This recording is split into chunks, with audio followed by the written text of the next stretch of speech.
네, 안녕하세요. 저 이제 오늘 연사를 맡은 공병건이라고 하고요. 숨은 에이스라고 하셨지만 저는 사실 숨지 않아도 되는 외모라고 생각을 하고 있어요.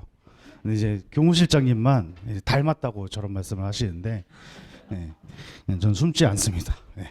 어쨌건 저는 지금은 아마 여기 이제 부모님들 좀 오신 것 같은데 지금 예비 고1 담임을 하고 있어요. 윈터에서. 그것도 하고 있고 근데 이제 제가 항상 설명회를 진행하기 전에 여쭤보는 게 있는데 지금 우리 애가 맞이 그러니까 예비 고1, 예비 고2가 맞이이신 분 혹시 손 들어주시겠어요? 아니면 외동이다. 그렇죠. 그러니까 이런 분들은 이제 입시라고 하는 것 자체에 이제 경험이 좀 없으시잖아요. 그러니까 어디 이제 설명회를 막 다니실 거예요.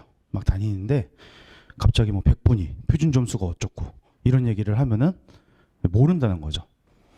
그래서 오늘 첫 시작은 이제 그런 용어들 수시는 뭐고 정시는 뭐고 도대체 교과는 뭐냐 종합은 뭐냐 이런 얘기들을 할 겁니다. 그래서 이미 경험이 있으신 분들은 조금 나 다 아는 내용인데 하실 수도 있는데 거기에 이제 입시적인 내용을 담아가지고 조금 더 말씀을 드릴 거니까 이렇게 보시면 되고 아마 저희가 나눠드린 책자에 학부모 입시 교실이라고 있을 거예요. 뭐 지금은 사실 안 펴보셔도 됩니다. 네, 안 펴보셔도 되고요. 그거를 이제 집에 가서 읽으실 때 읽으시는 데 있어서 도움을 드릴 수 있게 그런 용어적인 설명들이나 그다음에 입시 전형에 대해서 좀 말씀을 드릴 거니까 그렇게 보시면 되고요.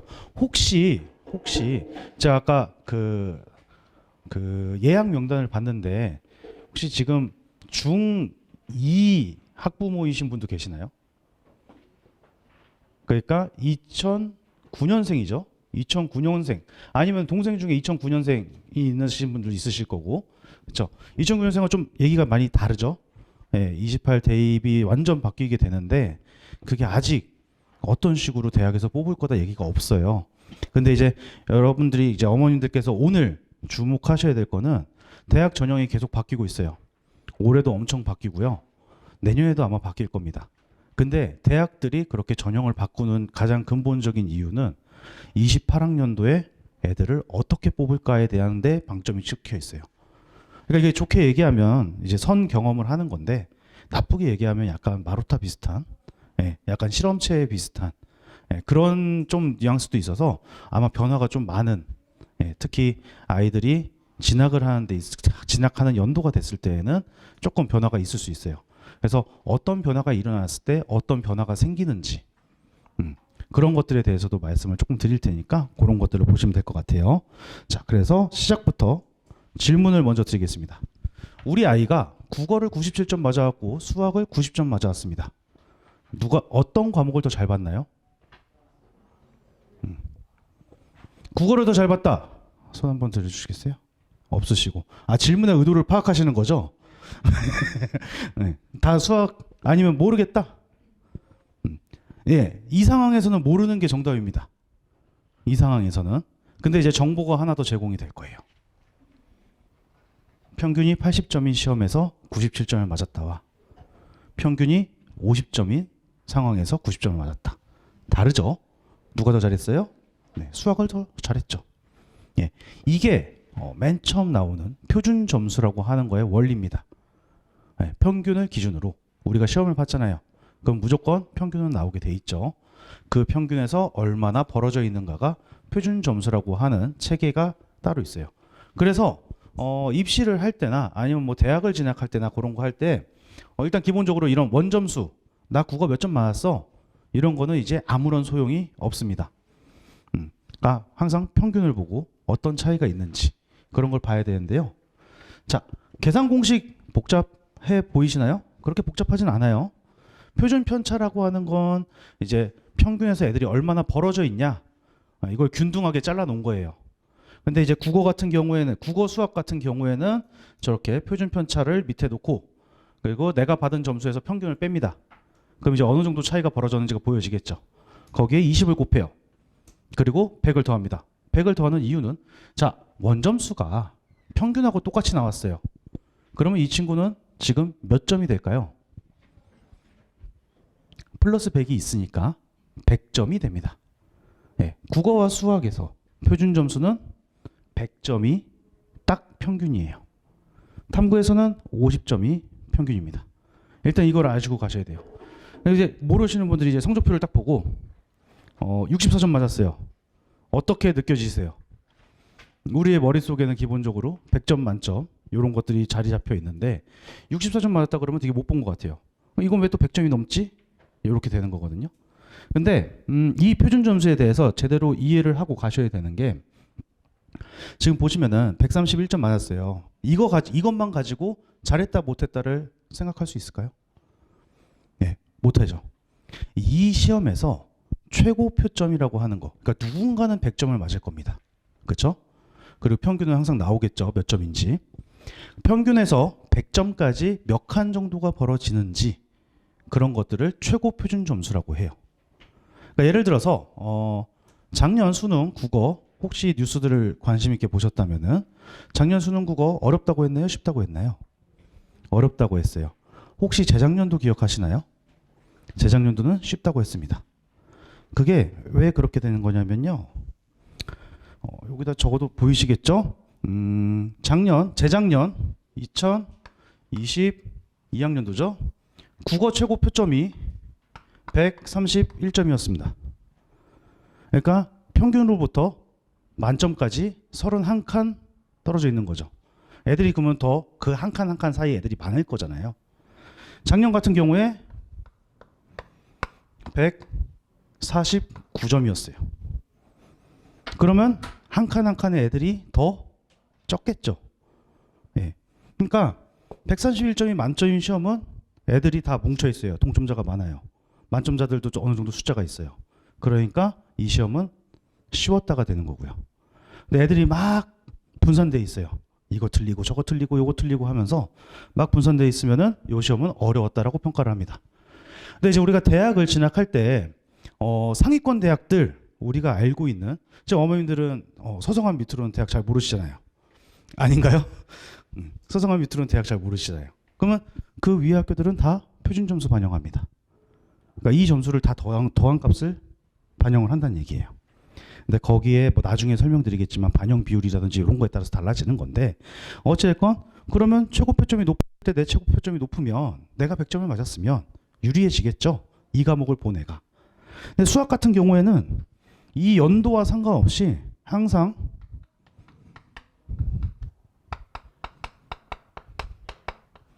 이 점수대를 왔다 갔다 합니다. 난이도와 상관없이요. 그러니까 국어가 어려웠을 때는 국어 잘 본 애가 유리해지겠죠. 네. 근데 국어가 쉬워지면 수학에 더 유리하다는 평가가 나올 수 있겠죠. 네. 근데 수학은 왜 이럴까요? 왜 난이도와 상관없이 항상 비슷한 표점이 나올까요? 최고 표점이. 수학은 일정 학생들이 늘 포기하기 때문에 평균이 항상 비슷하게 나옵니다. 그러니까 평균에서 100점까지 벌어지는 숫자가 계속 비슷해요. 그러니까 우리 애가 포기만 안 하면 사실 수학은 일정 표준 점수 이상은 쉽게 맞을 수 있어요. 오히려 반대로. 이제 난이도에 따라서 달라지는 건데 어쨌건 이런 표준 점수가 있다라는 거. 그래서 이 표준 점수 그리고 영어, 한국사, 제2외국어는 절대평가입니다. 그러니까 영어 같은 경우에 100점 만점이고 한국사, 제2외국어는 50점 만점이에요. 그래서 거기에 따라서 절대평가로 그냥 90점이면 2등급, 90점보다 하나 떨어지면. 그러니까 그런 친구들 되게 많거든요. 수능 보고 나면은 79점 받아온 애들이 너무 많습니다. 네. 영어를 78점이면 덜 억울해요, 차라리. 그것도 한 문제인데. 근데 79점 받아오고 선생님 저 3등급 나왔어요. 이런 애들이 굉장히 많아요. 그래서 절대평가는 근데 그걸 뒤집을 수는 없잖아요. 그렇기 때문에 얘네들은 절대평가, 그래서 등급만 나온다, 성적표에는. 그리고 얘네들은 표준 점수가 이렇게 나오고, 그리고 그 표준 점수를 줄을 세웁니다. 만점부터 밑으로 쭉 줄을 세워요. 그러면은 어떻게 되겠어요? 예를 들어서 151점인 시험일 때 151점을 맞은 애들이 몇 명이 되는지, 그 다음 150점을 맞은 애가 몇 명이 되는지가 다 다르겠죠. 그 숫자를 다 더해요.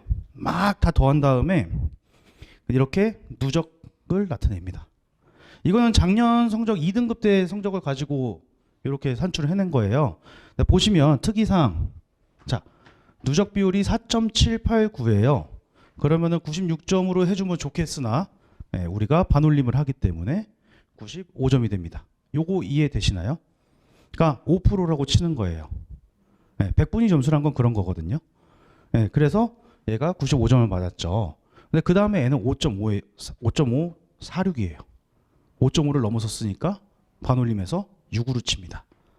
그러니까 94가 됐죠? 근데 그 다음에는 어때요? 분명 한 문제 정도 차이가 났을 거죠. 요 차이는. 아니면은 얘는 뭐 3점짜리 틀렸고, 얘는 2점짜리 틀렸고, 얘는 3점짜리 틀렸을 수 있죠. 근데 어찌됐건 점수적으로 원점수는 차이가 나는데, 그래서 표준 점수가 차이가 났는데, 100분위는 어때요? 똑같아요. 그러니까 이런 거를 보고 사실 100분위를 취급하는 대학에서 뭐 100분위가 유리한지 아니면은 표준 점수를 사용하는 게 유리한지 이런 얘기들을 해요. 그러니까 이 성적대에 있는 친구들 100분위 94라고 하는 성적을 받은 친구의 어떤 애 표준 점수는 131점이고요. 어떤 애는 130점이에요. 그러니까 그런 식으로 받아들이셔야 되는데 사실 우리 이런 거 입시할 때도 잘 계산 안 합니다. 표준 점수가 유리하다 나쁘다 이런 얘기 안 해요. 어차피 다 개선돼서 나오거든요. 우리가 보는 프로그램들은. 그러니까 어머니들도 이게 뭐 유리하다 불리하다 그런 게 아니라 동점자에 따라서 100분위가 이렇게 나올 수 있다. 그러니까 우리가 뒤에서 말씀드릴 건데 100분위 합이 한 270 정도 나오면 어느 정도 대학을 가나요? 이렇게 많이 물어봐요. 그러니까 등급으로 말씀하시는 분들인데 등급은 뒤에 말씀드리겠지만 그 차이가 너무 커서 뭐 다 1등급 맞아서 의대 갈 수 있나요? 결론부터 말씀드리면 걔가 표준 점수가 몇 점인지 100분위가 얼마나 되는지에 따라서 달라집니다. 그러니까 무조건 1등급만 한다고 다 의대를 갈 수 있고 서울대를 갈 수 있는 건 아니에요. 그러니까 이런 차이들이 생기기 때문에. 그러니까 여기는 지금 한 점수 한 점수 차이니까 그렇게 차이가 크게 안 나 보이지만 우리가 이걸 등급으로 가게 된다면 차이는 더 커지게 되죠. 그 뒤에서 다시 한번 말씀드릴게요. 자, 여기도 마찬가지예요. 여긴 반대로 어때요? 9.9538이라서 90점으로 해놨어요, 수학이. 근데 다음이 11.915예요. 12를 깎아야 되니까 88이 됐죠. 여긴 어떻게 돼요? 표준 점수상으로는 1점 차이인데 100분 이상으로는 2점 차이 나죠. 그러면 얘는 요 점수를 받은 애는 표준 점수로 지원하는 학교를 쓰는 게 유리하다라고 얘기는 하는데 정말 솔직하게 말씀을 드리면 지금 국송세단 위로는 다 표준 점수 씁니다. 일반과는. 그러니까 뭐가 유리하다가 나올 필요가 없죠, 사실. 이게 유리하다 불리하다를 따지려면은 이 점수대보다 더 위로 올라가야 돼요. 어디? 의대 쓰실 때. 의대는 지방 의대도 많잖아요. 지방에서도 표준 점수를 쓰는 게 아니라 지방대학으로 내려갈수록 100분위 많이 쓰거든요. 그러니까 100분위 점수로 뽑는 학교들이 늘어나요. 그 전형을 의대에 맞춰서 바꾸는 학교가 있고요. 의대와 상관없이 일반 학과랑 똑같은 방식으로 계산하는 학교들도 있어요. 그러니까 일반 학과를 뽑듯이 뽑게 되면 100분위 대학이 되는 거죠. 100분위를 반영하는 대학이 됩니다. 그런 경우에는 이런 점수, 요 점수를 맞은 친구들 같은 경우에 표준 점수로 치면은 내가 1점이 부족하기 때문에 이 130점 맞은 애는 불리하잖아요. 근데 100분위 대학에선 동등하게 겨룰 수 있죠. 그렇게 따지는 건데 말씀드린 것처럼 의치에 약한 수가 아닌 이상은 100분위가 유리하다, 표준 점수가 유리하다는 사실 의미가 없습니다. 그렇게 보시면 되고요.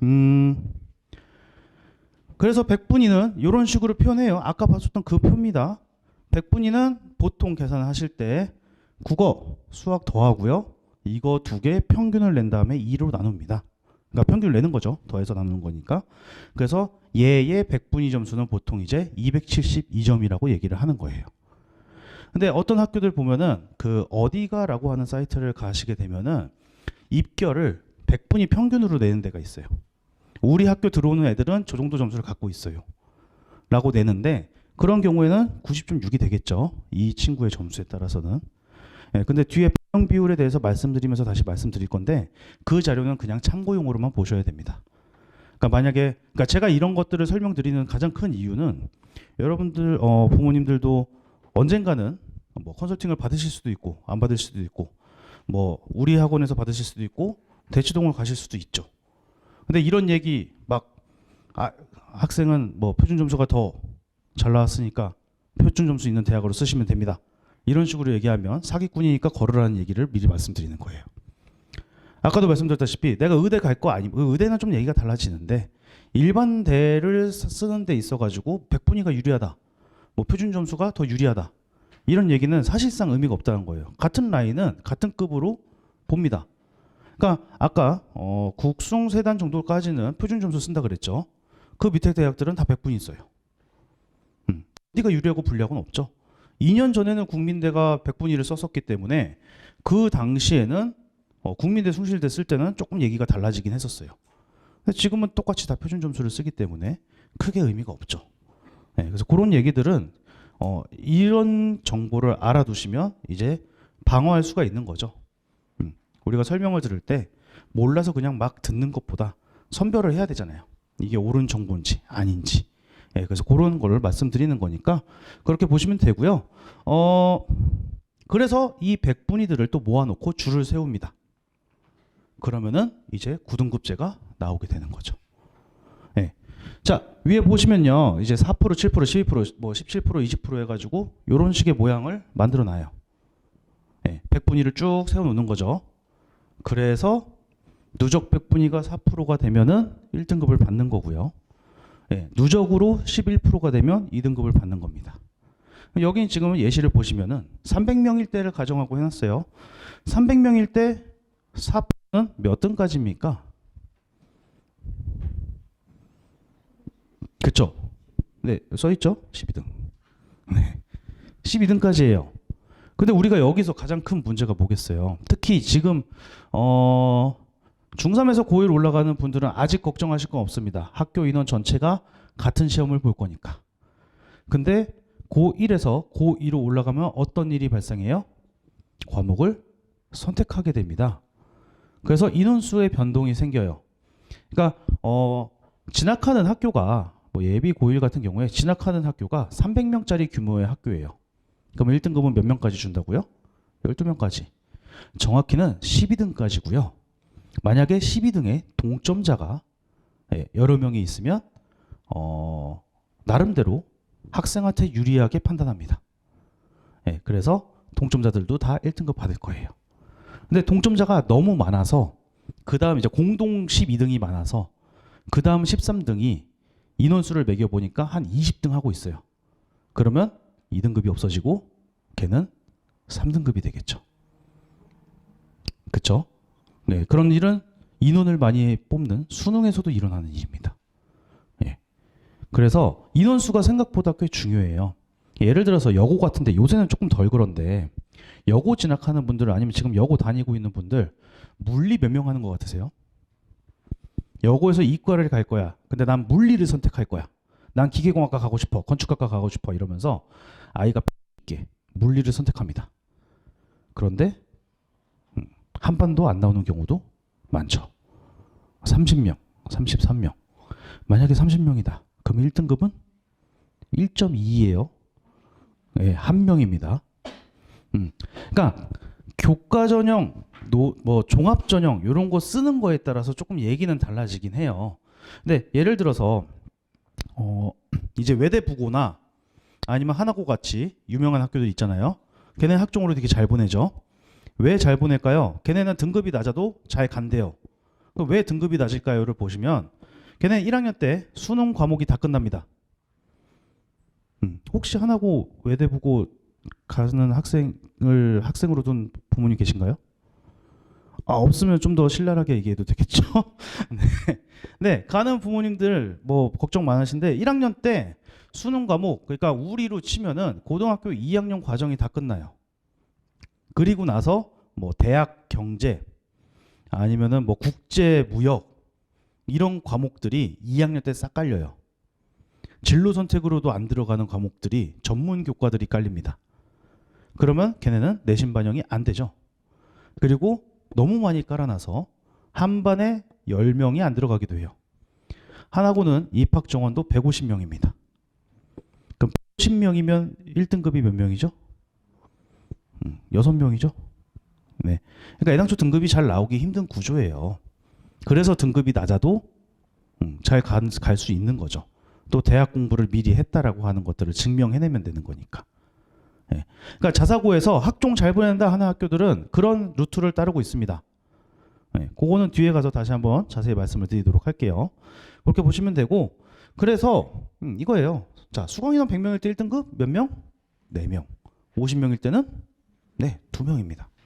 그래서 인원에 따라서 내가 어떤 전형을 지원할 거야에 따라서 내신이 정말 소중해. 이러면은 인원 많은 데 따라가야 되는 거고요. 아니야, 나는 학종으로 뭔가 활동을 많이 할 거야.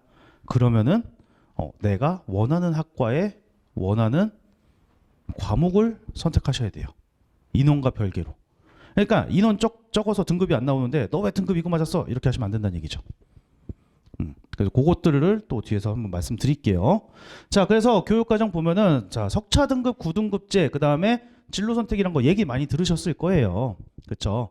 보통 그냥 쉽게 말씀드리면 일반고에서는 3학년 때 보통 진로 선택 과목을 합니다. 그렇죠? 그 다음에 일반 선택이라고 하는 거, 공통 과목이라고 하는 거는 이렇게 석차 등급 9등급제로 나오죠. 그러니까 저 석차 등급이 나오는 과목들이 있고요. 안 나오는 과목들이 있는 거거든요. 그러니까 우리가 1, 2학년 때 좀 내신이 안 좋게 나왔어요. 우리 애가. 3학년 때 역전해보자. 열심히 해보자. 힘들다. 예, 고개를 절레절레 젓고 계시는데 예, 현실적으로는 조금 어려운 게 맞습니다. 왜냐하면 내신 점수 상으로는 더 나아질 수 있는 게 없어요. 3학년 때 일반 선택이 별로 없거든요. 다 진로 선택이라서 안 나오니까. 네. 그래서 전체적으로 평균을 냈을 때 조금 떨어지는 경우들, 낮게 나오는 경우들이 있습니다. 근데 그렇다고 해서 1, 2학년 때 내신 안 나왔다고 막 이렇게 왜 안 나왔어? 우리 정시 파이터야? 막 이렇게 할 수는 없죠. 네, 그렇게 하기는 어렵고요. 네. 근데 어쨌건 이런 과목들이 있다라고 하는 거 일단 보아두시고요. 그래서 생기부를 보신 분 혹시 지금 고2 올라가는 학생 학부모들 생기부 보신 적 있나요? 보신 적 있으신 분도 있고 못 보신 분들도 있고 생기부에서 성적표는 이런 식으로 나옵니다. 네. 그래서 등급 계산하는 법도 제가 써놨어요. 별건 아닌데 석차 등급이 있죠. 이 친구는 국어 문학을 1등급 받았습니다. 234명이 수업을 듣고 있어요. 그렇죠? 234명 중에서 1등급을 받았다는 얘기는 얘는 8등 안에 들어갔다는 얘기죠. 그래서 점수가 저렇게 나오고요. 그다음에 여기에 과목 평균이 나오고 표준 편차가 나오죠. 아까 말했던 표준 점수를 내신에서 계산하진 않아요. 근데 내신에서 등수를 매길 때도 표준 점수를 만들어서 합니다. 그러니까 표준 점수 상으로 꽤 높은 점수를 받았다예요. 그래서 실제로 뭐 이 근방의 선덕고 같은 경우에 1학년 국어는 뭐 표준 편차가 보통 9.7, 8점 이럽니다. 평균이 80점대고요. 그럼 그 친구는 만약 그 학교를 다니는 선덕고를 다니는 친구가 있다. 그럼 그 친구는 국어를 90점 맞았을 때 몇 등급이 나올 가능성이 높을까요? 3등급 정도 나올 가능성이 높습니다. 그러니까 그런 게 힘들다라고 하는 거거든요. 나는 열심히 했어. 나름 점수도 나왔어. 근데 내신 보니까 교과로 못 쓸 것 같아. 애들이 그런 얘기를 하게 되죠. 물론 원점수 자체가 낮은 아이들도 있죠. 네, 원점수 자체가 낮은 애들도 있지만 나 진짜 열심히 하고 많이 한 것 같은데 제 학교 때문에 학교가 이상해. 학교가 이상한 건 아니죠. 애들이 다 공부를 열심히 하는 건데 이제 받아들이는 애들 입장에서는 그런 마음을 가질 수 있게 되는 거죠. 그게 뭐 요 근방의 선덕고를 예시로 들은 거지 다른 자사고들도 비슷한 경우가 많습니다. 뭐 요 지역은 아니지만 강서 쪽의 명덕외고 같은 경우에는 영어 평균이 93점이에요. 영어 평균 93점이고요. 표준 편차는 4도 안 돼요. 걔는 93점 맞으면 평균이니까 중간이죠. 5등급입니다. 네, 그렇게 돼버리거든요. 그러니까 그런 특목고나 자사고에서 낮은 등급인데도 좋은 대학을 가는 사례들이 나오는 거예요. 그러니까 표준 편차가 작다는 얘기가 뭐예요? 애들이 다 그 점수 때 몰려있다는 얘기잖아요. 네, 그런 게 치열하다고 하는 거고 네, 그래서 낮은 점수라도 내가 써볼 수 있다가 되는 건데 이제 일반고를 진학하는 친구들 같은 경우에는 보통 이렇게 표준 편차가 15, 21, 19 이렇게 나옵니다. 그러니까 보통 표준 편차가 20이 넘는 학교들은요. 그냥 평범한 학교입니다. 상위권과 중위권, 하위권이 나눠져 있는. 근데 표준 편차가 25가 막 넘어가요. 그러면은 상위권 애들이 그냥 상위권 애들 계속 잡는 거예요. 걔네는 그냥 1.0으로 졸업하는 애들이 많다는 겁니다. 근데 이 표준 편차가 적어지면 적어질수록 어떤 얘기예요? 네, 한 문제 차이로 갈라지는 애들이 많아요. 그러니까 내신을 아무리 잘 받아도 하나 미끌리면 2등급 나오고 이런 실정이잖아요. 그러니까 이런 거 보세요. 이 친구 어느 학교인지 모르겠지만 화학 72명 들어요. 여기 88명 듣죠. 95점 맞았는데 2등급 나왔어요. 일반 학부에서도 2학년 이거 2학년 성적표거든요. 2학년은 이런 경우가 비일비재하게 일어난다는 거예요. 인원수 때문에. 그래서 제가 이런 말씀 드리는 거는 딱 하나입니다. 애들을 등급만 보고 닥달하지 말라는 얘기예요. 왜 이렇게 안 나왔어? 이게 아니라 여기에 맞춰서 성적이 안 나오면 또 다른 방법을 생각해야 되는 거고.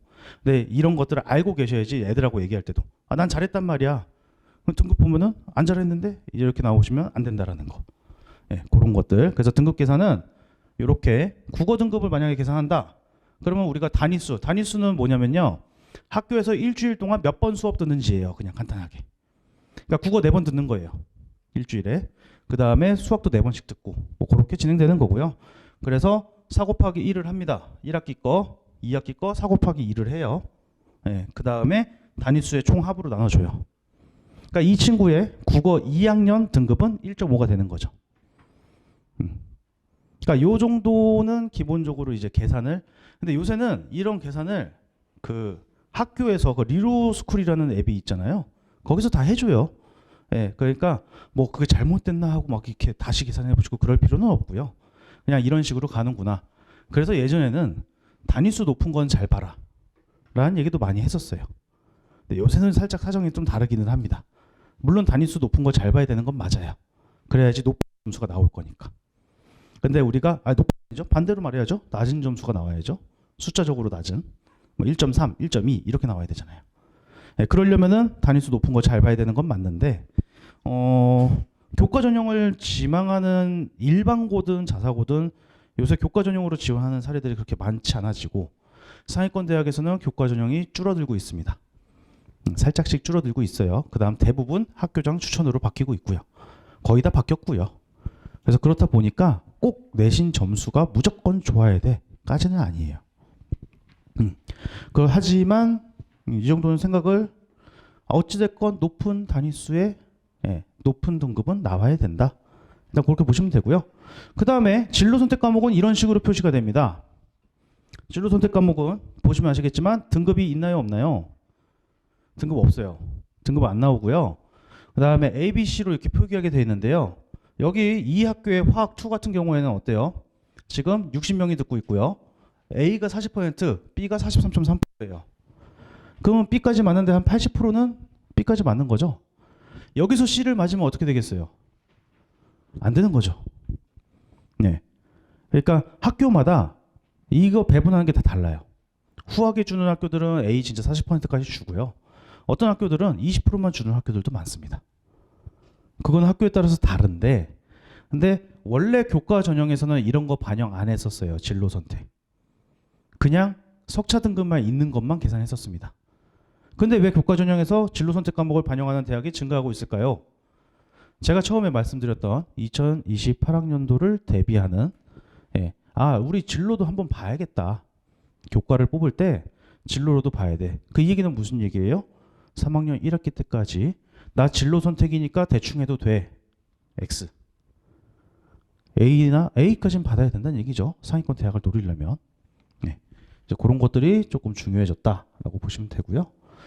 자, 제가 그냥 요거는 간단하게 몇 개 학교만 예시를 들었는데요. 지금 보시면은 한 학교만 말씀드릴게요. 자, 국수형 지필고사 70%고요. 수행평가 30%를 대진여고에서 하고 있다고 합니다. 이 얘기는 무슨 얘기냐면 우리가 1학년을 마치고 1학년 1학기를 마치고 혹은 2학년 1학기를 마치고 점수를 낼 때 지필고사, 중간고사랑 기말고사만 가지고 성적을 내는 게 사실 아니에요. 수행평가도 들어갑니다. 여기 혹시 남학생 지금 이제 남학생인 자제가 남학생이다. 네. 요새는 남학생이 좀 많이 달라지긴 했는데 저는 이 수행평가 얘기할 때는 항상 남학생들한테 주의를 줍니다. 제발 기한 좀 맞춰서 내라고. 기한만 맞춰서 내면 대부분 30점 준다는 얘기예요. 30점 받고 들어가는 겁니다. 근데 보세요.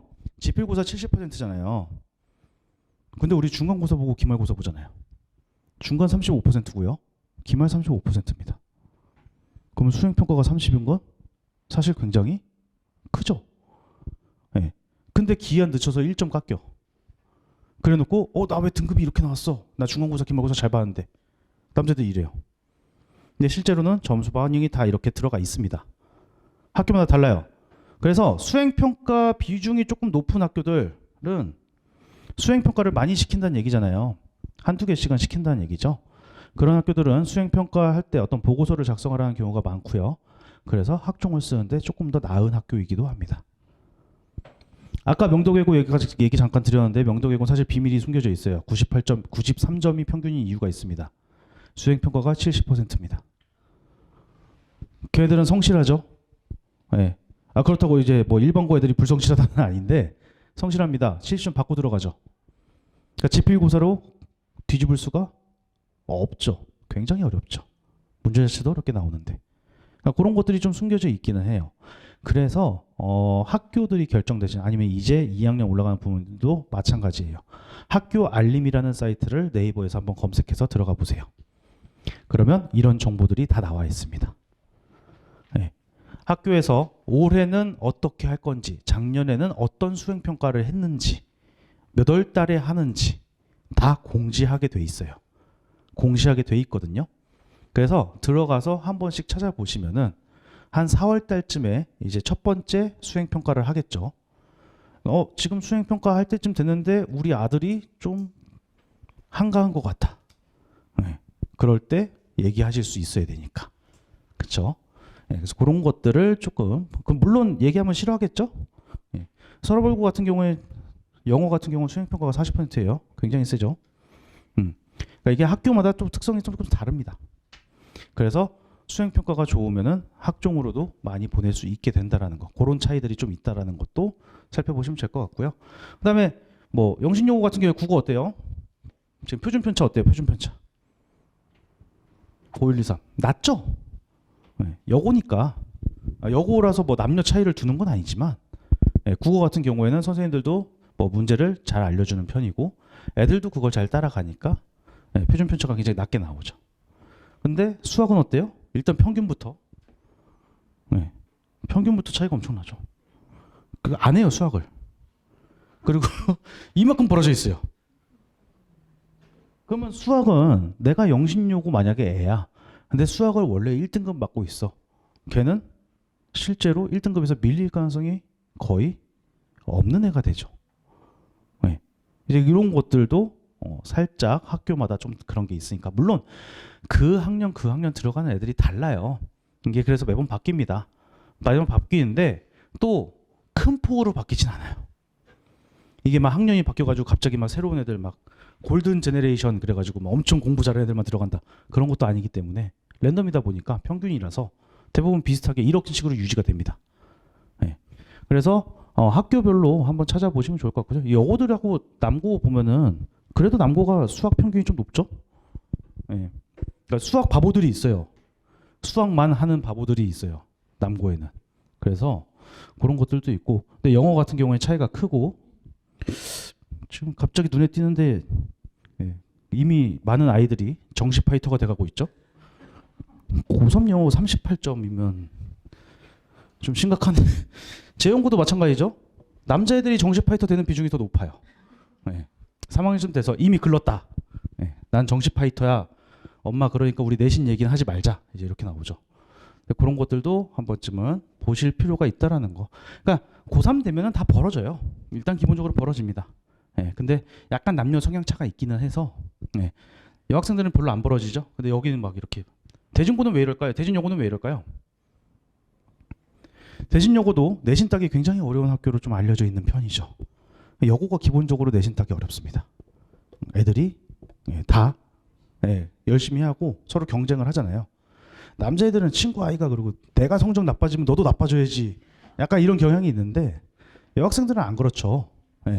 그러다 보니까 근데 이미 포기한 거예요. 글렀어. 나는 내신 안 챙길 거야. 그래서 아까 뭐 절 소개할 때 이제 제가 담임도 하고 있다고 했잖아요. 그러니까 정확히는 저는 재종반 담임이에요. 재수와 요 동네 친구들이 많이 오잖아요. 그럼 보면은 대진여고 애들은 내신이 막 5등급, 6등급 이런 애들 들어옵니다. 근데 모의고사는 또 잘 보고 있어요. 그런 애들도 많고요. 그러니까 그런 것들도 뭐 근데 우리 지금 예비 고1 어머님들은 재수 없죠? 네, 이 발음이 좀 그러네요. 재수 시키면 안 되죠. 네, 재수 시키면 안 되고 지금 예비 고2 어머님들은 뭐 황금돼지 해라 그래가지고 인구수가 좀 많죠. 근데 그래서 오히려 예비 고1 어머님들은 좀 불안에 떨고 있죠. 마지막 재수다. 재수생이 얼마나 몰려들 것인가. 그런 것들도 있는데 재수 안 시킨다는 마음으로 가셔야죠. 그래서 저는 윈터 담임을 할 때도 항상 얘기해요. 다시는 날 보면 안 된다고 얘기를 합니다. 네가 날 보면은 그건 재수한다는 얘기랑 똑같으니까. 네. 근데 어쨌건 갑자기 얘기가 좀 샜네요. 그래서 이런 식으로 산출된다는 것도 한번 보시면 좋을 것 같고요. 자, 그래서 이제 전형으로 넘어갈 건데요. 요거는 굉장히 좀 옛날에 제가 만들어 놓은 자료인데 바뀐 게 없어요. 정시 40%, 그쵸? 우리가 사실 정시가 40%가 아니거든요. 근데 40%라고 얘기하는 이유는 우리가 가고 싶은 대학은 40%이기 때문입니다. 네. 가고 싶은 대학은 다 똑같잖아요. 그러니까 인구수가 많아지던 적어지던 사실 위쪽 대학, 우리가 가고 보내고 싶어하는 대학은 항상 일정하게 있잖아요. 변화가 없어요. 그래서 보시게 되면 수시는 6회 지원 제한이라는 게 있어요. 네, 대부분 이제 알고 계시겠지만. 그리고 수시는 학생부 교과 전형, 학생부 종합 전형, 논술 전형, 그 옆에 뭐 실기, 특기 이런 것도 있지만 그거는 이제 별외로 하고요. 예, 그래서 저렇게 내신 성적과 수능 최저 등급으로만 거의 뽑는 게 교과 전형. 그 다음에 종합 전형은 내신 성적, 그 다음에 뭐 어떤 시나리오, 생활기록부가 필요하다. 예, 그런 것들이 학생부 종합. 논술 같은 경우는 논술과 최저 등급. 그 다음에 수능은 수능 100%만 있었는데 최근에 수능 플러스 교과가 추가되고 있습니다. 왜 그럴까요? 2028년을 대비하는 겁니다. 지금은 서울대랑 고대만 있어요. 서울대는 교과를 보는 게 아니라 종합평가를 합니다. 그러니까 학종을 수능에 대입시켜서 정시를 뽑아요. 근데 아마 서울대가 그러니까 고대도 그렇게 했고 그러면 다른 대학들도 더 생길 가능성이 높겠죠. 이게 왜 문제가 되냐면 문제될 건 없죠. 사실 문제될 건 없는데 그러니까 교과 성적이 낮으면은 수능을 잘 봐도 이제 쫄아서 저 전형을 못 써요. 뭐 그건 상관없는데 저 전형을 만드느라고 수능 100% 인원수를 줄인단 말이죠. 그러면은 인원이 줄어들면 어떻게 돼요? 컷이 올라가죠.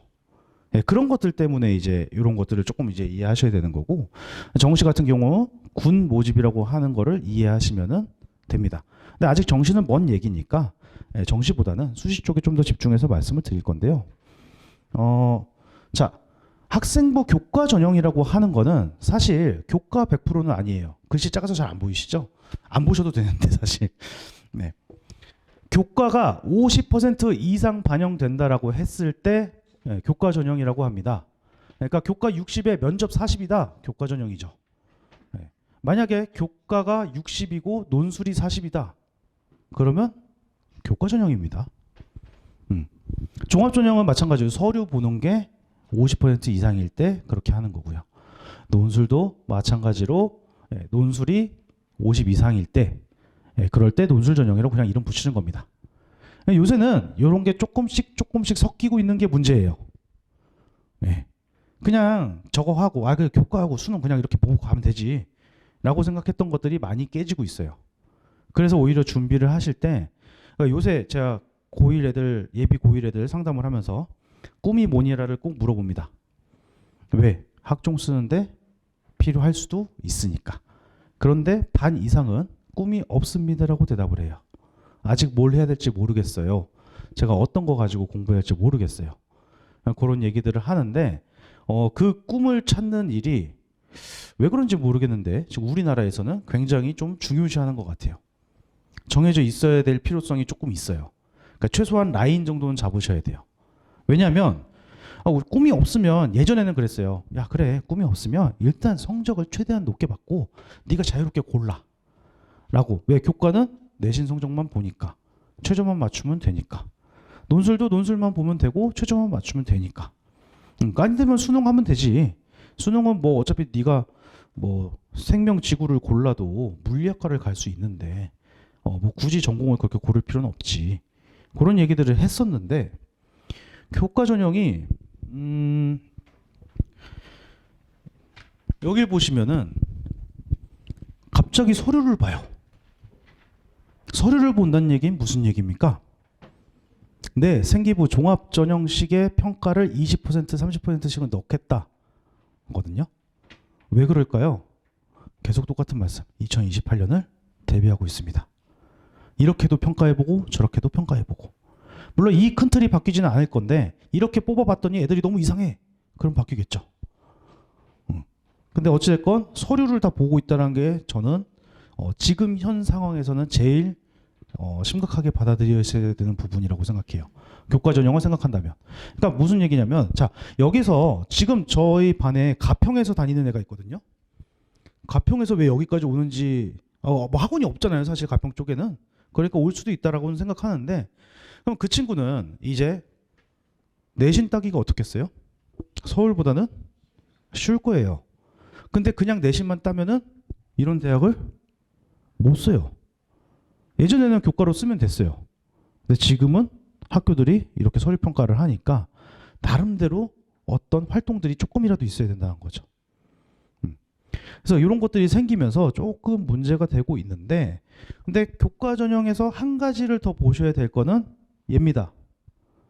대부분 학교장 추천 전형이라고 말씀드렸죠. 추천 전형이 인원이 매번 조금씩 바뀌는데요.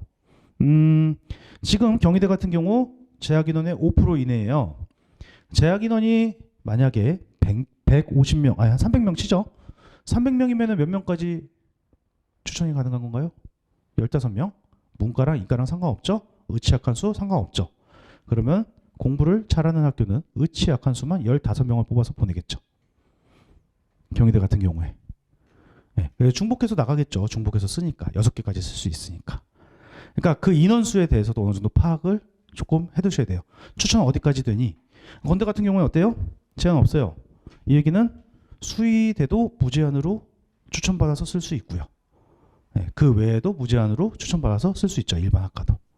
그래서 아마 교장 선생님 성향에 따라서 좀 안 해주는 선생님도 있긴 해요. 귀찮아가지고.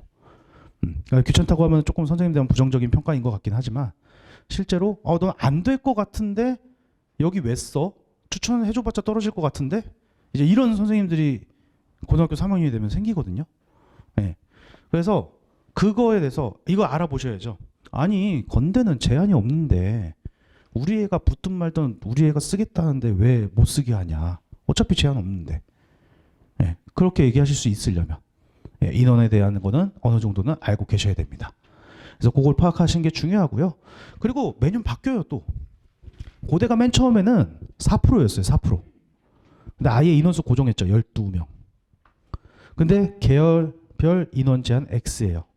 이것도 되게 무서운 말이거든요. 무슨 얘기냐면 과중학교가 있어요. 그러면 아무래도 이과 애들을 좀 키우려고 하는 거죠. 문과 애들한테 한 장도 안 줍니다. 그런 학교도 있다는 거죠. 문과에서 아니 우리 애는 고려대 갈 성적 되는 것 같은데 한 장 빼주시죠 하면 담임 선생님하고 좀 저렴한 표현이지만 쇼부를 치셔야 돼요. 예. 그러니까 인원수에 대해서 알고 계셔야지 거기에 대응이 가능하거든요. 그래서 매년 바뀌니까 이런 거 전형 계획 한번 보실 때 참고하시라고 이렇게 말씀을 드리고, 교과 전형 아까 말씀드린 대로 근데 교과 전형은 장점 요겁니다. 제가 생각하는 교과 전형의 유일한 장점, 재수생은 잘 지원을 못한다.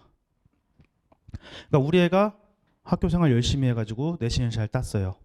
그러면은 재학생만 가능한 학교들 쓸 수 있겠죠? 네. 물론 이렇게 풀어놓은 학교들도 있기는 한데 실제로 교과 전형은 최저 맞추는 것도 중요하고 내신이라고 하는 그 점수 자체가 좀 중요한 면이 있어서, 그리고 N수생들은 일단 기본적으로 내신 좋은 애가 별로 없어요. 왜냐면 써서 붙었으면 갔겠죠. 네. 그래서 좋은 애들은 갔을 거 아니에요.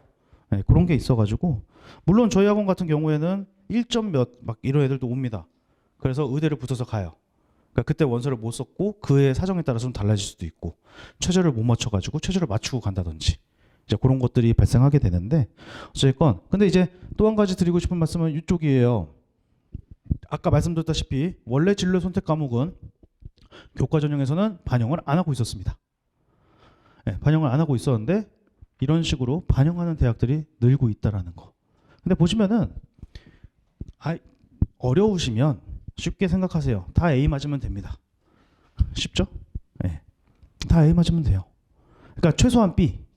왜? C가 되면은 대부분 뭐 여기는 그래도 가톨릭 때는 좀 적게 반영해줘요. 3등급. 근데 60점, 4등급, 5등급 이런 학교들은 그러니까 C 맞으면 한 5등급 친다고 보시면 돼요. 그럼 많이 불리해지겠죠. 그러니까 우리 애가 교과를 쓰던 총합을 쓰던 어찌됐건 진로 과목도 소홀히 할 수 없다 정도만 이해하셔도 충분합니다. 네. 근데 보시면은 우리가 수능 최저라는 거 아직 말씀 안 드렸잖아요. 대충 뭔지 아시죠? 수능 최저라는 거. 수능에서 최소한 몇 등급 이상, 뭐 3합 6, 3합 7 이런 것들. 근데 그런 게 완화된다. 아니면 추천 인원이 늘어난다. 아니면 평가 반영 비율에서 교과의 비중. 아까 말씀드린 대로 원래 뭐 교과 70, 서류 30 이랬는데 갑자기 교과 100% 늘어난다. 이런 식으로 반영 비율이 바뀐다. 그렇게 되면은 작년 입결보다 높아집니다. 이것만 기억하시면 됩니다. 그러니까 우리가 그 교과 전형 같은 경우에는 점수로 딱 붙고 최저가 맞냐 안 맞냐만 보잖아요. 그러니까 작년 입결을 굉장히 신뢰할 수 있는 자료거든요. 작년보다 점수 높으면 웬만해서 붙을 거야. 그 얘기의 전제는 작년하고 모집 전형이나 이런 것들이 안 바뀌었을 때. 근데 이렇게 바뀌게 되잖아요. 그러면은 이런 것들은 작년 입결보다 높아지니까 조금 더 보수적으로 접근을 하셔야 된다는 거. 예, 일단 교과 전형에서 제일 중요한 건 이 부분이에요. 뭔가 변화가. 근데 반대로 수능 최저 기준이 높아지면 어떻게 될까요? 반대니까 입결은 낮아지겠죠. 수능 최저가 없었는데 생겼다.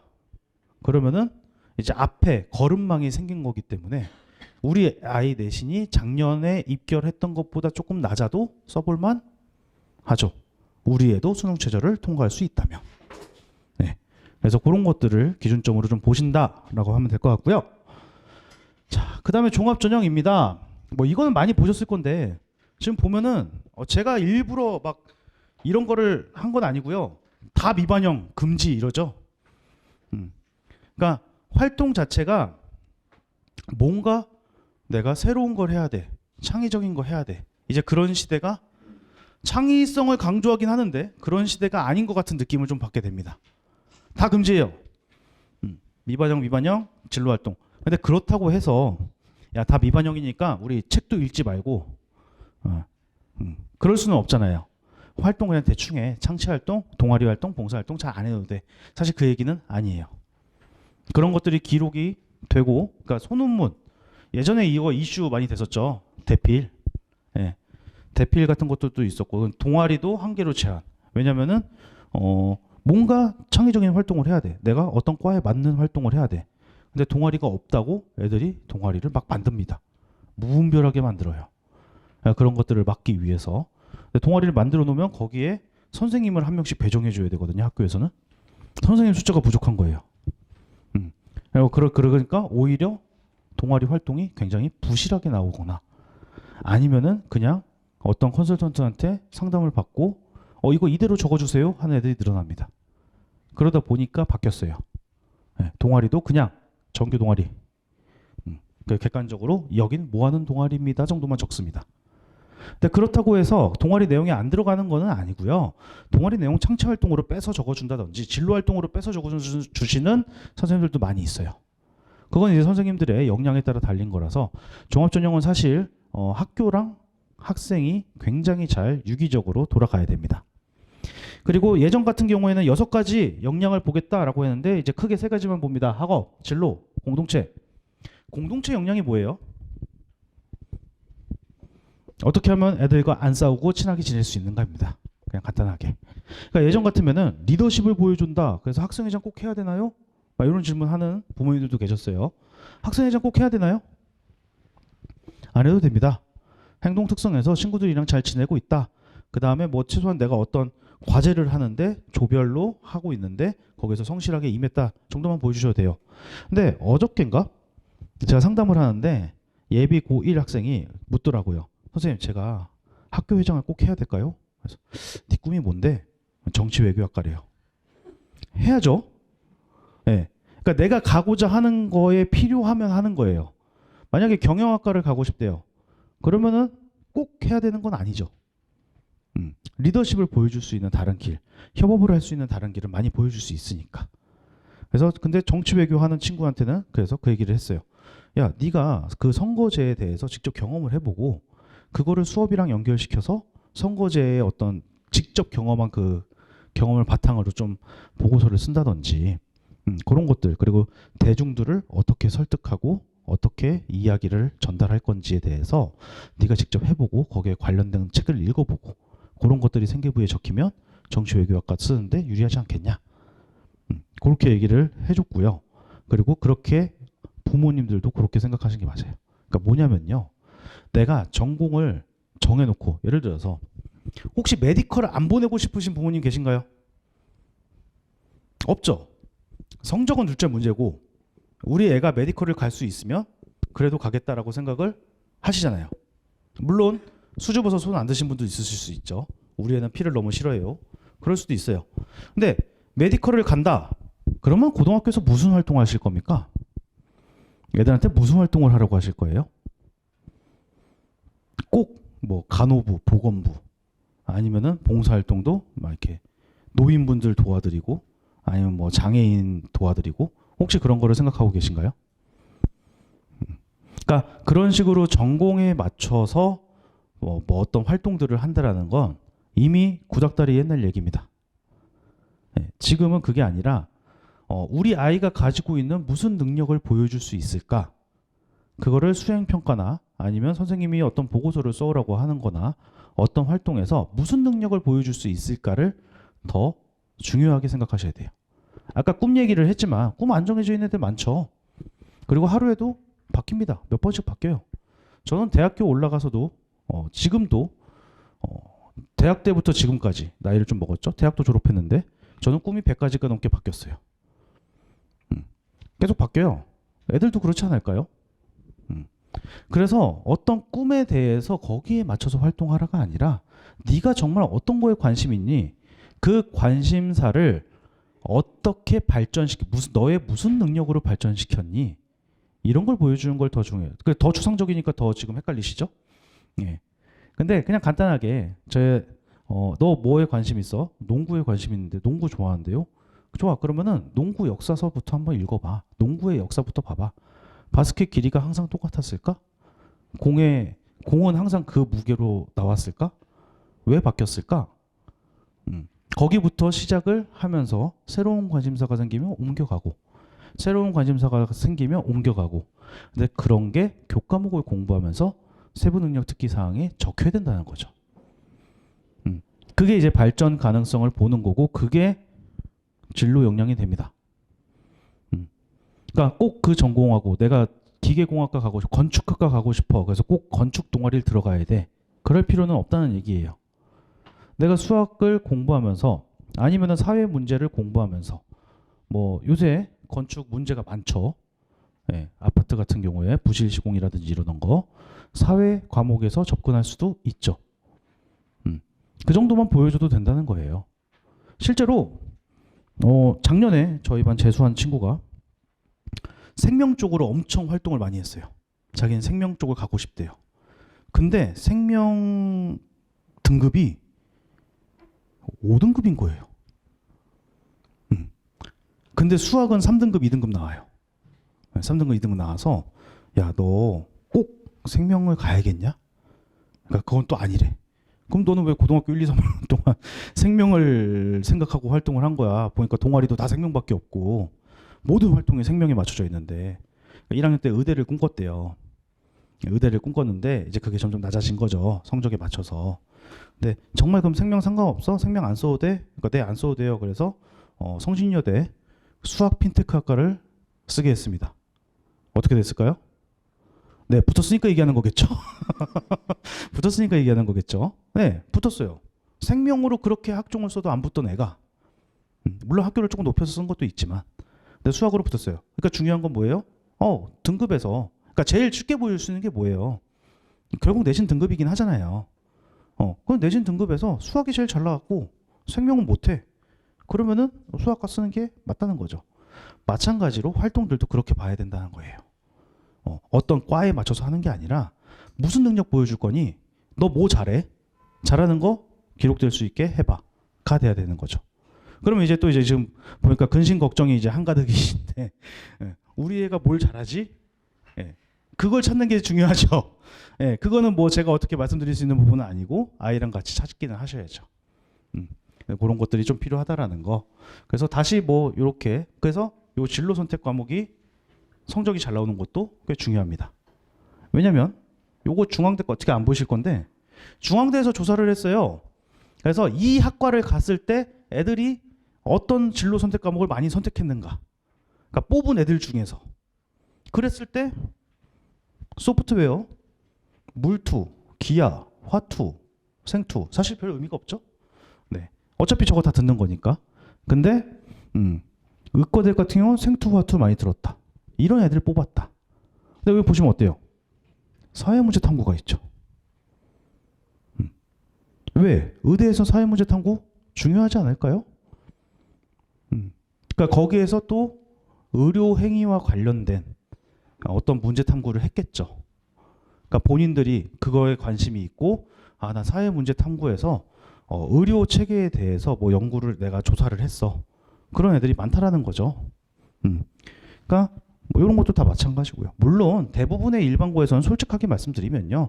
그냥 선생님들이 하라는 거 자기도 합니다. 아니면 친구 따라가요. 친구가 야 이거 개꿀이래 그러면 이제 따라가는 거죠. 근데 그렇게 따라가서 주도적으로 하는 애도 있을 수 있지만 본인이 먼저 주도적으로 내가 이 과목을 들어가서 무슨 능력을 보여줄 거야를 생각하고 진로 선택을 해야 된다는 거예요. 진로 선택 과목은. 특히 뭐 고1은 아직까지 뭐 일반 선택만 할 거니까 일반 선택이 1차 조사를 1학기 기말고사 때쯤 하죠. 그리고 2차 조사를 2학기 때 할 겁니다. 그러니까 지금 일반 선택 과목 뭐 해야 될지도 생각하셔야 되고요. 고2로 올라가시는 분들도 마찬가지 시기에 진로 선택 과목에 대해서 고민을 하셔야 돼요. 이미 진로 선택을 먼저 몇 과목 하는 학교들도 있고요. 그래서 우리 애가 어찌됐건 뭐 내신이 되든 안 되든 학종 써봐야 될 거 아닙니까? 우리가 수시 6점을 그냥 버릴 수는 없잖아요. 교과로 쓰기에는 조금 부족할 수도 있죠. 지금 현재 이미 고등학교 1학년 내신 성적이. 그럴 수도 있잖아요. 그러면 학종에 대해서 최대한 생각해 보셔야 되잖아요. 그러면은 우리 애가 1학년 때 어떤 활동들을 했지를 바탕으로 아직 꿈이 없다면 그러면은 그거를 확장시킬 수 있는 과목들은 어떤 걸 들어야 되지를 생각하시는 게 더 맞다라는 거죠. 그래서 그런 부분들을 생각하셔야 됩니다. 종합전형을 하실 때는. 그래서 꼭 이수해야 된다는 아니에요. 하지만 우리가 이렇게 대학교에서 이렇게까지 알려줬는데 니들이 안 한다고 그럼 우리 학교 올 생각이 없는 거잖아. 약간 그런 느낌이 있는 거죠. 그래서 학교 홈페이지들 입학 뭐 안내문 그런 것들 가잖아요. 다 써 있어요. 어떤 학과를 갈 때는 이런 과목 들으면 좋습니다. 그래서 학교를 몇 군데 선정을 하시고 대부분 대동소이해요. 그래서 그런 데도 한번 살펴보시면은 어떤 과목을 선택하는지 조금 더 도움이 되실 겁니다. 논술은 별거 없어요. 지금 제가 색칠해 놓은 거는 올해 새로 생기는 논술입니다. 사실 이 밑에 대학도 더 생기기는 하는데요. 논술은 일단 저것만 보시면 돼요. 논술 100 무슨 얘기예요? 우리는 내신 안 본다. 이것만 맞추고 논술만 잘 보고 수능 최저만 맞춰와. 제가 수능 최저는 따로 안 써놓기는 했는데요. 그러니까 논술을 지금 예비 고1, 예비 고2 어머님들이 생각하실 필요는 사실 없어요. 그래서 이렇게 자세하게 하지는 않았는데 그냥 유학교들 새로 생기는 거고요. 그 다음에 한양대는 특이하게 종합식 논술식으로 돼 있죠. 그러니까 논술로 뽑을 때에도 우리는 학종을 볼 거다라고 하는 학교가 한양대입니다. 그래서 저는 한양대 쓰는 걸 굉장히 싫어해요. 왜냐면은 논술은 경쟁률 낮은 데 찾아서 써야 되거든요. 근데 학과가 안 맞아. 그렇잖아요. 경쟁률 낮다는 얘기는 뭐예요? 나도 쓰기 싫다거든요. 그러니까 거기에 맞춰서 활동하는 애들이 없죠. 거의 없죠. 그래서 저는 좀 한양대를 잘 안 쓰는 편인데 어쨌건 보시면은 교과 반영이 어때요? 예전에는 다 30, 40 이랬거든요. 교과 반영 줄이고 학교 내부, 대학교 내에서 만드는 고사를 조금 더 집중해서 뽑겠어. 이것도 마찬가지예요. 2028년에 뭐 내신이든 교과든 아니면은 수능이든 지금 어떻게 될지 모르잖아요. 그러니까 우리는 우리가 만든 시험 문제를 가지고 애들을 뽑을 거야. 그런 전형도 있어. 라고 하는 거죠. 실제로 아직 발표가 안 돼서 확실치는 않은데 아마 그건 반대하긴 할 건데 다 모든 전형을 때려 박아서 새로운 전형이 나올 수도 있습니다. 무슨 얘기냐면 내신도 보고요. 그 다음에 수능도 보고요. 그리고 나서 합격하고 나서 그래 니네는 1차 합격자니까 2차로 논술도 보자. 면접을 보자. 그럴 수도 있어요. 근데 이제 콧 웃음을 쉬시는데 제가 입학할 때 그랬습니다. 제가 입학할 때 수능 보고요. 논술 보러 가는 게 너무 당연했어요. 무조건 봤거든요. 그러니까 그렇게 바뀔 수도 있어요. 그래가지고 더더욱 예비 고1 고2는 뒤가 없다라는 생각을 가지셔야 되죠. 어차피 논술은 저런 식으로 바뀔 수 있다라는 거 보시면 될 것 같고요. 근데 논술에서 제일 중요한 건 이거예요. 이거 1차적으로 최저 통과해야 된다는 거. 왜냐면요. 자, 경희대 경제학과 보세요. 모집 인원 8명, 지원 인원 457명. 경쟁률 57대 1입니다. 원래 그래요. 논술은 그냥 100 넘습니다. 50 넘고 그래요. 근데 최저를 충족한 애가 210명. 충족률 46%. 실제 경쟁률 26.3%죠. 네. 이 소강대는 34.25입니다. 대충 보시면 여기 뭐야? 16.7. 보통 3분의 1 깎여요. 최저를 실제로 못 맞춥니다. 최저가 높던 낮던 보시면 2하 뭐예요? 3합 7이고 3합 6입니다. 난이도와 상관없죠? 그러니까 3개를 가지고 맞추는 게 보통은 더 힘들잖아요. 그렇게 생각하시잖아요. 그리고 2개 가지고 맞추는 건 상대적으로 쉽다. 학교 레벨이 크게 다르지도 않죠. 서강대가 조금 위에 있기는 하지만 거의 차이 없잖아요. 근데도 이렇게 다 다르거든요. 근데도 비슷해요. 그러니까 논술을 쓰실 때는 우리 애가 최저를 확실하게 맞출 수 있어. 그러면은 3분의 1은 없다 3분의 2는 없다라고 생각하시고 쓰시면 돼요. 실제로 경쟁률은. 그리고 이 최저가 빡세면 빡셀수록 조금 더 유리하다. 근데 제가 올해 고려대가 논술이 새로 생겼다는 얘기 다 들으셨나요?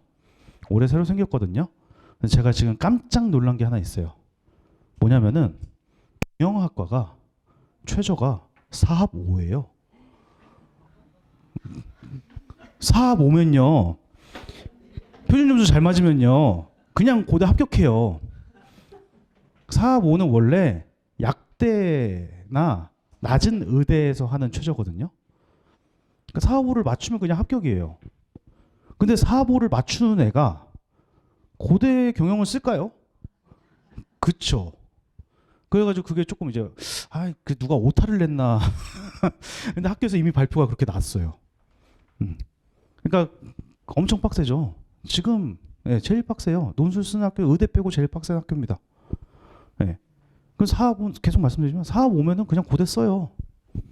일반 학과 쓰고 경영학과도 이제 100분위가 높고 표준 점수가 높게 구성이 되면은 고대도 그냥 씁니다. 왜 그런지 모르겠는데 아마 내년에는 수정될 가능성이 높죠. 아무래도 그렇겠죠. 안 쓸 거니까. 아니 생각해보세요. 이게 6월, 9월에 쓰잖아요. 7월쯤에 쓰잖아요. 8월, 9월에, 8월에 써요. 8월에. 9월 이후에 써요. 쓰는 건. 상담은 보통 8월 달에 하고 9월 달에 원서 접수를 하거든요. 6평, 9평을 봤는데 내가 이미 4합5야. 걔가 왜 고대 논술을 씁니까? 나는 더 잘 봐서 더 좋은 데 갈 거야 이러는데. 그렇죠? 예전에 한번 경희대가 지금 2합 5잖아요. 한 2년 전인가 3년 전에 이거 막 바뀌었거든요. 바뀌었는데 큰 실수를 한 적이 있어요. 한의학과를 2합 5로 해놓은 거예요. 한의학과를 원래 3합 4, 5 이렇게 맞춰놓은 학교인데 그러니까 그 입학처 직원이 실수했대요. 그래서 그때 막 과학 논술 없어지면서 좀 변화가 있었는데 그 한의학과를 그렇게 해놓은 거예요. 근데 사실 그러면은 논술을 더 잘 봐야 되죠. 그러니까 크게 의미가 없을 수도 있기는 한데 학교들도 그런 실수들을 하고 그런 게 올라오기는 해요. 근데 그렇게 되면은 입결이 완전 달라지죠. 네. 그러니까 논술 점수 같은 것도 공개를 합니다. 근데 그것도 최저가 어떻게 바뀌냐에 따라서 합격하는 논술 점수가 완전히 달라질 수 있어요. 그러니까 요거는 그냥 딱 그 개념만 알고 계시고요. 사실 논술은 웬만해서는 고등학교 3학년 때 안 쓴다는 생각 하셔야 돼요. 왜냐면 논술은 재수생들의 마지막 보루입니다. 남겨주세요. 네, 남겨주세요. 그것도 그렇고 재수생이 좀 더 논술 같은 거 준비할 시간이 많기 때문에 유리한 것도 사실이기 때문에 네, 그래서 그런 것들은 논술은 그냥 이런 게 있다 네, 정도만 생각해 주시면 되고요. 네, 그다음 이제 마지막으로 수능 말씀드릴 건데요. 말씀드린 것처럼 중2 이하 이제 중3 올라가는 친구들은 시험이 아예 바뀝니다. 네, 시험 아예 바뀌어요. 그러니까 재수 못해요. 재수가 없어요. 통합사회 1, 2, 통합과학 1, 2 본다고 돼 있잖아요. 언제 배워요? 고등학교 1학년 때 배웁니다. 우리 고등학교 1학년 때 배운 거를 가지고 다시 고3 때 수능 준비를 해야 될 수도 있어요. 이미 다 까먹고 있죠. 네. 그래서 시험 문제 난이도가 어떻게 나올 줄도 모르고요. 네. 그래서 없다고 생각하셔야 돼요. 이게 끝입니다. 지금 어머님들은 여기까지만 보셔야 돼요. 물론 이제 그 아래 자녀가 되신 분들은 그냥 이렇게 바뀌겠구나. 나 아직 안 정해졌으니까 그 정도만 생각하셔야 되고 예, 지금 이제 예비 고1, 고2는 저걸 꼭 생각을 하셔야 돼요. 대부분 언제 수업 듣는지 아세요? 공통 이런 것들? 아니면 뭐 영어 1, 2, 수학 1, 2, 독서 문학 메인이잖아요. 언제 듣죠? 고2 때 듣습니다. 고2가 제일 중요해요. 고2 때 개념을 확실하게 잡아놓으면 수능 공부가 편해지는 거고요. 고2 때 내신이 조금 안 좋게 나오거나 그러니까 내신은 안 좋게 나올 수 있어요. 근데 공부를 덜 했다. 그러면 고3 때 저걸 다시 봐야 돼요. 실제로 그런 친구들이 굉장히 많습니다. 저는 배운 기억이 없는데요. 정규 과정에 있었을 텐데 왜 배운 기억이 없지? 이렇게 나오는 거죠. 그래서 이때가 제일 중요하다는 거. 고2가 제일 중요합니다. 내신 안 나와도 돼요. 내신은 약간 앞에 쭉 설명드렸지만 약간의 운이 좀 따라줘야 돼요. 지원자도 많아야 되고 평균도 조금 어느 정도 나와야 되고 내가 거기에서 잘 볼지 안 볼지는 잘 모른단 말이에요. 근데도 어찌됐건 공부 자체는 확실하게 고2 때 해야죠. 얘네도 다 언제 합니까? 과학 8과목 원 과목들은 다 고2 때 합니다. 고3 때 2 과목을 하는 거지. 예, 고1 때 보통 원 과목 3개 혹은 2개 아니면 과중학교 4개 다 예, 그런 식으로 진행되기 때문에 고2 때가 굉장히 중요하다는 거 알고 계시면 될 것 같고요. 그러니까 올해 이슈는 이거예요. 수능 응시 과목 지정 폐지와 탐구 가산점 수학 선택 과목의 인원 변화를 봐야 되는데요. 왜 봐야 되냐면 지금 이공계 지원하는 거 사탐 확통 공부한 애들 지원할 수 있다 없다? 올해부터 있습니다. 올해 가장 큰 변화예요. 그러니까 가산점은 붙어요. 그러니까 사탐 문과 쪽은 사탐 가산점 주는 학교가 근데 요거밖에 없죠. 이과 쪽은 과탐 가산점 부여합니다. 이럼에도 불구하고 내가 사탐을 과탐보다 압도적으로 잘 봤어. 그리고 난 확통이야. 확통도 잘해. 그러면은 이과 지원 가능합니다. 그러니까 저는 이렇게 해석을 하고 있는데요. 그런 거 있잖아요. 성대 공대 갈래? 연대 인문 갈래? 이과 애들한테 그런 질문 많이 들어갔었잖아요. 저는 문과 애들한테도 똑같이 물어보는 거라고 생각합니다. 아마 그렇게 될 거예요. 가산점 이상은 나와야 되니까. 네. 물론 이거는 뭐 컨설턴트들에 따라서 해석하는 게 조금 다르시긴 한데 그럼 그렇게 되면 어떻게 되겠어요? 어디를 어떻게 어떤 인원들이 들어갈지 모르게 돼요. 근데 저는 이제 지금 계신 분들이 다행이라고 생각하는 거는 그게 올해라는 거. 어머님들은 최소 내년이잖아요. 올해 애들이 예, 다 실험을 겪고 나서 예, 그리고 나온 데이터를 가지고 얘기를 할 거기 때문에 예, 내년은 조금 더 나을 겁니다. 이게 제가 이거랑 똑같은 얘기를 통합수능 시작할 때 했어요. 어머님들 통합수능 먼저 보는 애들이 있으니까 예, 고1, 고2 어머님들은 그 데이터 보고 그렇게 하면 된다. 그렇게 얘기하고 3년밖에 안 지났는데 또 이렇게 바뀌었어요. 그러니까 그래서 조금 이제 입시가 힘든 거죠. 예, 그런 건데 어쨌건 이렇게 나오고요. 제가 이거는 지금 다른 컨설턴트 분들이 잘 얘기 안 하시는 부분인데 지금 저희 전략 선생님들끼리는 엄청 이슈가 되는 게 이것도 문제인데 사실 사탐 과탐 인원도 문제거든요. 무슨 얘기냐면은 지금 보시면은 수능이 쭉 이어져 오면서 미적분 선택자가 늘어나고 있습니다. 왜 그럴까요? 네, 표점이 높게 나와요. 지들이 만점 받을 것도 아닌데 표점이 높게 나올 거라고 생각을 하면서 옮기고 있습니다. 그러면 걔네들 평균이 낮아지죠. 그러면 미적분 평균이 낮아지면 어떻게 돼요? 미적분 표점이 올라가죠. 평균이 낮아지면 표점 올라가니까. 그러니까 애들도 나는 평균 이하면 사실 그게 의미가 없거든요. 평균이 안 나오면. 근데 평균 맨날 40점대 나와. 내가 50점 맞으면 더 잘 나올 가능성이 있어. 라고 하니까 사실 그 점수가 별로 차이가 안 남에도 불구하고 그렇게 들어오고 있죠. 근데 확통으로 이과를 지원할 수 있대요. 그러면 이과에서 공부 좀 하는 한 3등급 정도 나오는 친구들이 미적 때문에 3등급을 못 벗어나고 있어요. 걔네들은 어떻게 할까요? 그러니까 어머님들이 지금 고1, 고2인 걸 다행으로 여기셔야 된다는 거예요. 올해 애들이 다 실험을 할 겁니다. 근데 이게 끝이 아니고요. 물리 같은 경우는 어떤지 아세요? 물리 보통 시험 수능 때 한 10,000명에서 30,000명 사이 보거든요. 근데 사탐을 봐도 이과를 진학할 수 있대요. 물리에서 고통받고 있던 애들이 몇 명이나 사탐으로 이동할까요? 이과 애들하고 상담해 보면요, 문과 엄청 무시해요. 듣고 있으면 막 열받아요. 저도 문과 나왔는데, 저는 심리학과 나왔는데 막 열받아요. 그거 그냥 대충 외우면 되는 거 아니에요? 이래요. 해보지도 않고 잘 나올 거라는 저는 잘 나올 거라고 생각하지 않는데 걔는 바꾸기만 하면 무조건 1등급 찍을 거라고 생각합니다. 근데 저랑 상담하는 애들은 뭐 교정을 한다고 쳐요. 그런 생각을 깬다고 쳐요. 근데 전국에 40만 명을 시험 보는 수능에서 과연 인원 변동이 어떻게 들어갈까요? 물리2는 어떻게 될까요? 물리2 지금도 5,000명 정도밖에 안 봅니다. 5,000명 보면 1등급 몇 명이에요? 200명이에요, 200명. 굉장히 힘든 시험이죠. 그들만의 리그죠. 근데 물투하느니 나는 사문하면 난 100점 맞을 건데 왜 내가 물투라고 있어야 되지? 이런 생각을 갖게 되면. 아니면 그래도 좀 공부하니까 좋아, 그러면 애들이 안 하는 경제할 거야. 경제 인원이 늘어나. 그런 경우도 생길 수 있죠. 그리고 평균을 낮추는 역할을 할 수도 있겠죠. 그러면은 경제 표점이 올라가겠죠. 그러면 경제 표점이 뭐 물투보다 높아졌어. 그러면 그 다음에는 어떻게 되겠어요? 경제로 더 몰리겠죠. 그러니까 올해 변화를 좀 유의 깊게 보셔야 돼요. 저희도 6평, 9평을 지금 엄청 긴장하면서 보고 있어요. 인원수가 과연 어떻게 나올까? 확통이 많아질까? 사탐이 얼마나 늘어날까? 사탐이 늘어날 거라는 건 약간 필연적이긴 합니다. 무조건 늘어날 거예요. 근데 인원 변동이 얼마나 될까?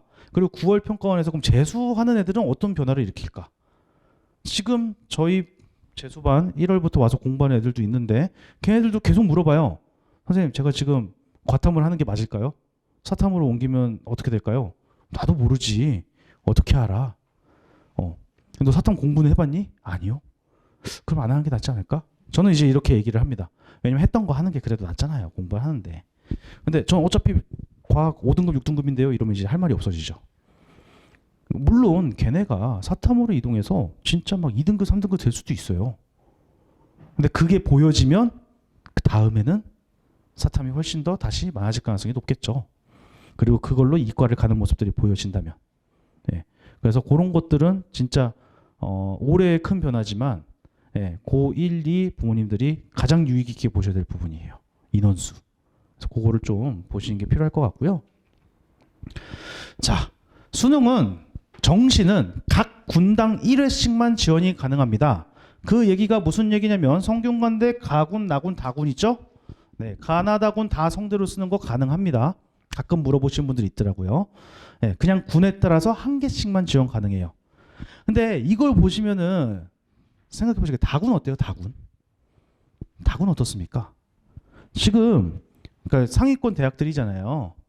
상위권 대학들 가군에 3,700명, 나군에 3,900명인데 1,100명이에요. 왜 홍대가 많이 돌까요? 그러니까 그런 얘기는 들어보셨잖아요. 많이 돈다.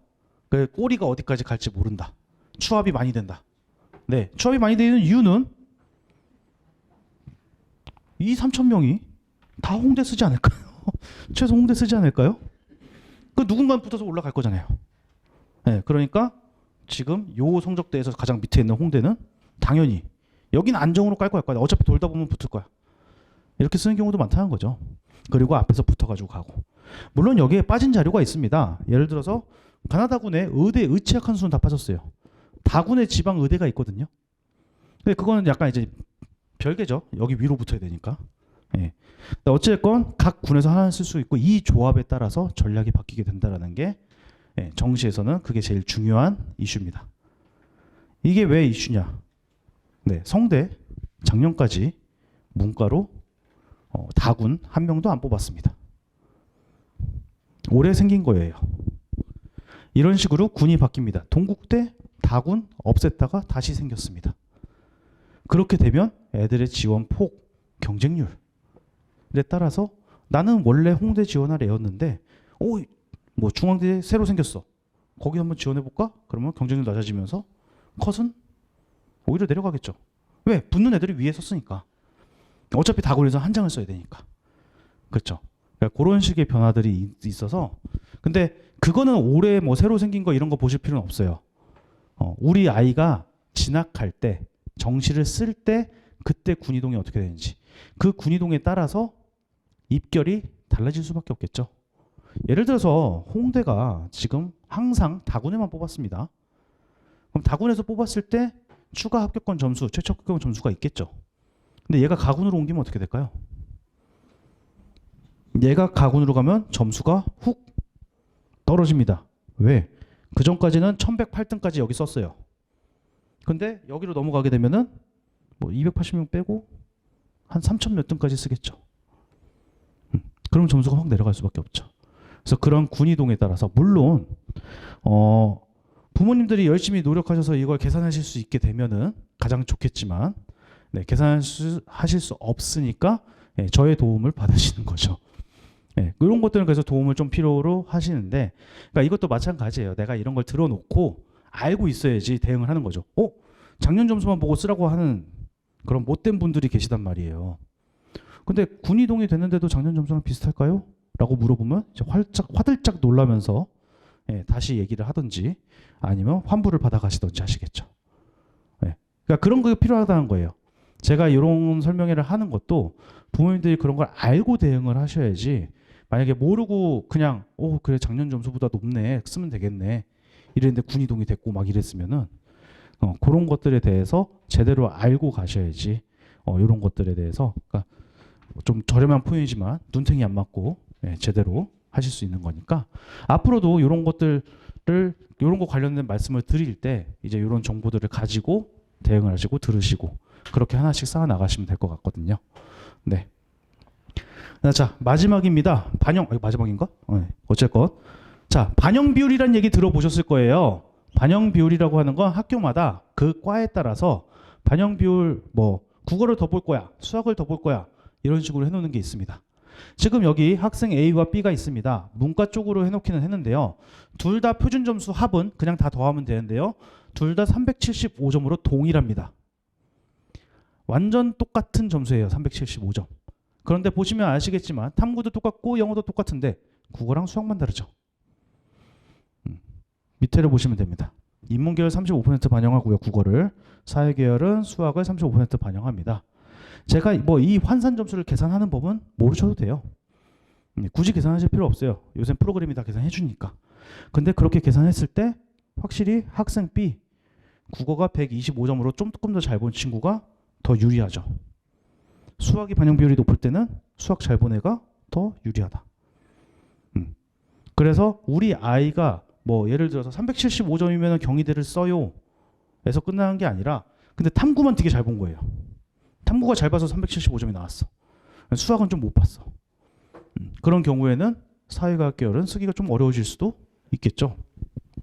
실제로 여기 보시면은 중앙대가 지금 여기 그렇게 걸려 있잖아요. 중앙대가 약간 그 저희식 표현으로 쓰면 약간 통곡의 벽에 가까워요. 그러니까 중앙대를 쓴 애들 아니면 중앙대를 이제 도전을 해야 되는 애들은 그 이상 쓰기가 어렵습니다. 왜? 중앙대는 수학이 문과도 35% 정도 반영을 하고요. 이과도 40% 반영이에요. 수학 못한 애들은 경희대 쓸 수 있는데 경희대가 남는 점수인데 중앙대를 못 써요. 그런 경우들도 생깁니다. 그래서 요새는 통곡의 벽들이 생기고 있어요. 막 중앙대 그 다음에 건대도 약간 통곡의 벽이에요. 탐구 반영 비율이 줄어들면서 국어 수학 반영 비율이 좀 올라가니까 탐구를 어떻게 비벼보려고 하는데 밑에는 되는데 동국대는 막 안정 뜨는데 건대가 안 돼. 그리고 건대는 요새 위상이 좀 어머님들 때랑 많이 달라요. 그리고 이 동네에서도 또 달라요. 예. 일단 이 동네는 통합 가능한데 최소한 건대는 가야지. 예. 그러니까 성적이 좋아도 나빠도 성적이 좋으면 최소 건대는 가야지 이거고요. 성적이 나쁘면 그래도 건대는 가야지예요. 예. 그 옆 세종대도 통합이 가능한데 아무도 생각하지 않습니다. 예. 사실 그것도 맞죠. 지금 상황에서는. 근데 제가 얼마 전에도 상담하는데 막 학교를 추천대학을 막 가져왔어요. 이제 자기가 가고 싶은 대학을 써왔어요. 근데 고대, 경희대, 건대, 세종대 이렇게 적은 거예요. 어디 사니? 그러니까 구리산대요. 네. 그러면 넌 연대 붙으면 안 갈 거야? 연대는 안 간대요. 그래. 근데 연대가 탐구 반영 비율이 좀 낮아서 탐구 못 봐도 그러니까 고대가 안 돼도 연대가 되는 경우도 있고 그래도 안 갈 거야? 그래도 안 간대요. 그쵸? 다 의아하죠. 안 간대요. 그래 그러면 너 수능 보고 나서 다시 얘기하자. 그랬죠. 근데 요새 애들이 좀 그런 게 있어요. 네. 집에서 무조건 가까운데. 그래서 그러다 보니까 건대 지역, 고지역, 건대 자체에서 사는 사람들은 별로 없는데 이게 7호선 뚫리고 나니까 네. 7호선만 가면 된다 이거죠. 올해 이건 좀 낮은 대학들 얘기기는 한데요. 올해 가장 이슈가 됐던 게 한성대, 삼육대, 서경대랑 강원대예요. 뜬금없이 강원대가 나오죠. 강원대 컷 엄청 높아졌습니다. 왜 그럴까요? 네, 지하철 뚫려서요. 네, 순전히 그것 때문에. 네.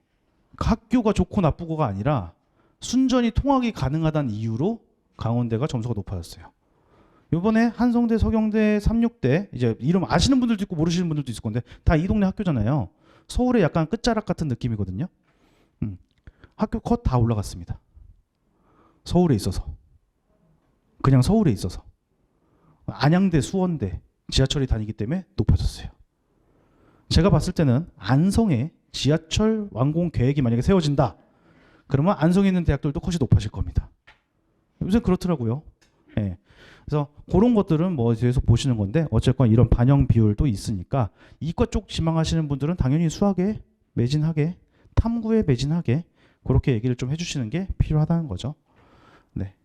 그래서 오늘 이제 말씀드릴 거는 제가 다 말씀드린 것 같고 저희 이제 이렇게 설명회 하는 거나 이런 것들 오늘도 날씨가 궂은데도 이렇게 힘들게 와주셨는데 유튜브에도 다 올라갈 거예요. 근데 오늘은 아까 그 소란이 있어서 어떻게 편집이 될지 모르겠는데 제가 올라갈 건데 유튜브를 통해서도 보실 수가 있고 그 다음에 밴드가 있습니다. 이투스 밴드라고 검색하시면은 가실 수 있는데 여기에 이제 저희 입시연구소 소장님이 또 계시고 다 계셔가지고 그러니까 부모님들이 막 질문을 많이 올리세요.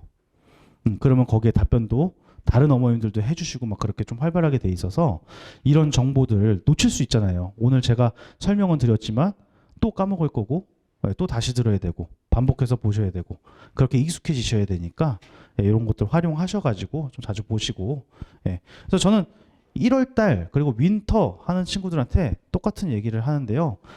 학교를 들어가고 나서 지금 1월달에 해야 될 일은 네가 학교 들어가서 나오는 수업들 듣는 수업들을 이해할 수 있게 용어들은 알고 가야 된다.